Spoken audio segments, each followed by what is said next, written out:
Halo teman-teman, selamat datang di Value Stock. Hari ini saya akan membahas analisa fundamental saham PBSA kuartal pertama tahun 2023. Oke, ini disclaimer-nya. Yang pertama, ini merupakan sharing analisa fundamental, bukan ajakan beli jual ataupun hold suatu saham, dan keputusan investasi ada di tangan teman-teman selaku investor. Yang ketiga, dari analisa fundamental ini bisa dijadikan referensi untuk analisa saham-saham yang teman-teman miliki. Oke, pertama-tama kita masuk ke analisa bisnis dari saham PBSA ini. Yang pertama dari analisa emiten, ini perusahaan konstruksi. Jadi untuk sektor di BI-nya dia termasuk dalam infrastruktur. Dan produk dan jasa yang diberikan itu di konstruksi, mechanical sama electrical. Terus untuk analisa marketnya, saya tidak menggunakan produknya, tidak juga dibutuhkan sehari-hari, kecuali teman-teman menggunakan jasanya mereka sekaligus diminta untuk melakukan maintenance-nya ya. Jadi itu akan jadi kebutuhan sehari-hari. Terus untuk cara mengaksesnya cukup gampang ya. Saya lihat mereka juga hadir di beberapa kota. Terus untuk kompetitor ada ya. Terus juga ekonomi muat menurut saya tidak ada. Untuk segmen marketnya di Indonesia secara menguasai berapa persen di market itu secara data tidak ada. Sama saham ini saya kategorikan sebagai saham dividen. Terus untuk analisa GCG-nya dimiliki oleh PT Asten dan Sigma ya. Dan pengalaman dari direksinya sekitar 7 tahun. Terus untuk kasus hukumnya tidak ada, buyback saham juga tidak ada. Dan saham mayoritas mereka dikuasai oleh mereka sebesar 87,72%. Dan gaji karyawan jika saya bagi per bulan dan per orang itu bisa didapatkan sekitar 16,1 juta per bulannya. Dan kita masuk ke dari segi revenue teman-teman. Jadi untuk PBSA ini dia ada menetapkan target di 2023-nya sekitar secara revenue sekitar 720 miliar. Dan realisasinya di 139 miliar, jadi hanya secara 19%. Dan kalau kita bandingkan dengan secara Q1 ya 2022 dengan 2023 itu mengalami penurunan sebesar 34,3%. Dan saya asumsikan kuartal keempatnya memiliki kinerja sama dengan kuartal pertama, maka sampai akhir tahun akan mengalami penurunan dari segi penjualan sebesar 23,9%. Tapi memang kita harus tunggu ya sampai laporan Q2 dan Q3 keluar. Itu kita lebih gampang untuk memprediksi laporan Q4-nya. Karena kalau Q1 ini memang masih susah ya untuk kita memprediksi kinerja dari satu tahun. Terus kita lihat dari segi net profit.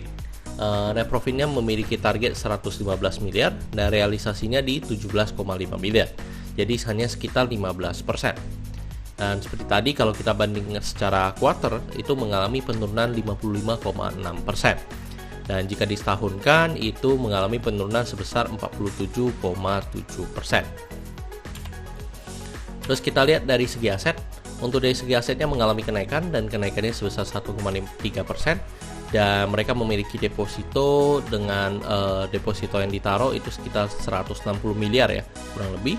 Dengan bunganya 0,47, jadi mereka bisa mendapatkan bunga deposito sebesar 747 juta. Terus untuk dari segi hutangnya mengalami penurunan juga di sekitar 2,9%. Dan untuk PT PBSA ini secara hutangnya kecil ya teman-teman ya. Jadi secara hutangnya kecil, jadi beban bunganya juga kecil sekali teman-teman. Jadi saya tidak taruh dalam laporan ini. Terus untuk dari segi modalnya mengalami kenaikan dan kenaikannya sebesar 2,7%. Terus kita lihat dari rasio keuangannya. Yang pertama dari net profit margin ya. Dari segi net profit margin mengalami cukup bagus ya di 12,59%. Untuk dari segi PER di 13,69, PV-nya 1,45, DER-nya di 13%. Nah, ini DER-nya masih di bawah 1 atau di bawah 100%. ROE-nya 10,6, ROA-nya di 8,08%, dan dividen ini ada ya secara histori saya mempelajari emiten ini, dia rutin dalam membagikan dividennya dan dividennya cukup besar juga. Dividen PO rasionya sekitar 80% ke atas teman-teman. Terus untuk cash flow cukup bagus ya, cash flow operatingnya positif, sisanya negatif teman-teman. Terus ini ada catatan yang saya cari, dan mereka mengatakan kebijakan DPR itu tidak ada ya teman-teman ya, yang dimana itu akan ditentukan pada saat RUPS gitu. Secara DPR-nya tidak ada, tetapi kalau secara histori memang mereka rutin membagikan dividen sekitar 80%.